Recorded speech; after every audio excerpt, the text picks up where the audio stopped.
PDA আমারে confirm কইরা এটা বাতিল কইরা কইয়া দিছে যে এটা আমরা 24 ফুট পড়ার লেগে যা যা করবো এখানটা বাইপাস রোড হইব। আইতাছে একটার পর একটা, খালি আল্লাহর হস্তে চাই বুঝাইয়া হল তারে কইবা যে এটা বন্ধ করিলাম। বুঝছেন নি আপনারা?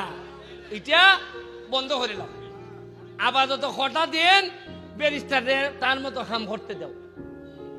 আমি যে কাম করতেছি মরা গাং পরিষ্কার করা 100 দিন করার পর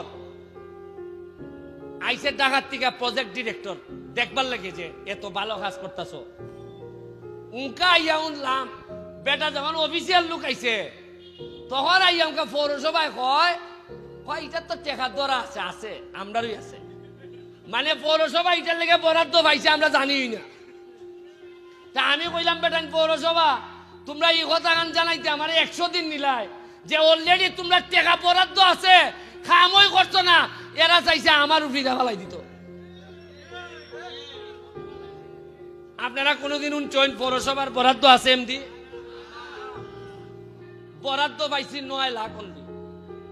তাও আবার 9 লাখ হইল গিয়া একটা কিতাকরণ লাগবো ফাঁকা, এই কিতাকর রাস্তার যে গাইড ওয়াল। বুঝছেন না আপনি? পৌরসভার যে এই টাকা বরাদ্দ আছে এটা আমরা জানি না। উনকা এই কথা কইতো কিলায় যে আমি টাকা বরাদ্দ এটা কাম করাও না করে, বা আমিও তো পরিষ্কার করার পর জানলাম করে। আমি তো জানি না প্রেস ক্লাবের প্রেসিডেন্ট সেক্রেটারিও জানে না। আরে সাংবাদিকে জানতো না নি, কিছু কিছু গোপন অনুসন্ধান করতো না নি, এরাও জানে না। এই যে আমার নুল আমিন ভাই কই গেল? আসেনি নুল আমিন ভাইয়া? আমার অতটা জানে, কিন্তু আমার কোন বন্ধু বেলে 2টা শাড়ি ফেলিছে এটা জানে, আর এটা জানে না। গাইছে ও আরেকটা জিনিস শুনুন, ওই যে সামনে গিয়া লক্ষ্মীপুরের ডাইনে একটা রাস্তা ঢুকছে দেখছেন নি? হ্যাঁ, চন্দনা তেলিফিরি। এটা হইল গিয়া পৌরসভার কন্ট্রাক্ট হইছে 14 ফুট। ও পৌরসভায় করছে 12 ফুট। এই রাস্তাটা আবার এমডি গিয়া লাগছে হইল গিয়া আমতলির দিকে। অথচ দেখুন ইটারে যদি বড় রাস্তা করে দেওয়া যায় তে ট্রাক যে বালুর ট্রাক ঢুকে বালুর টাকার এমডি আউন লাগে না, এমডি যেতে পারে। আমরার পুরা জাম হই লাগে এই বালুর লাগি।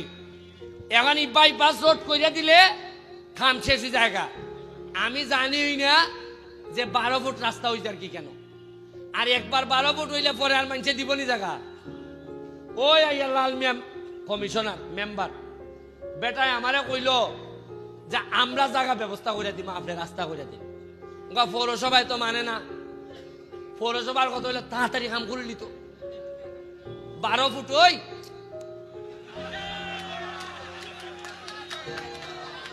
অকলতা তো কইলেও কইতাম পারি না।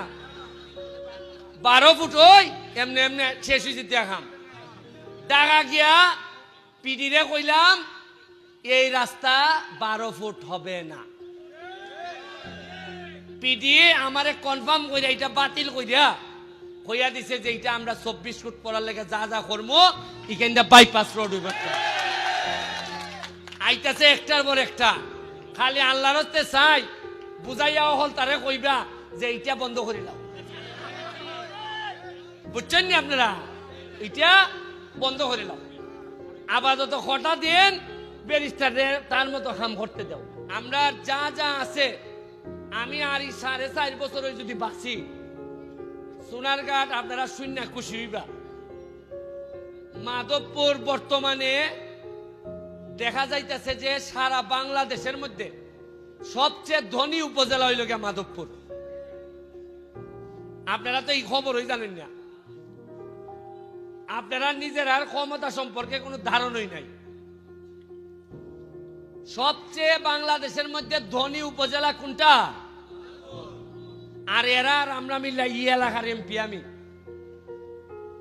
আমি কালকে একটা গার্মেন্টস গেছিলাম, বাদশা গার্মেন্টস।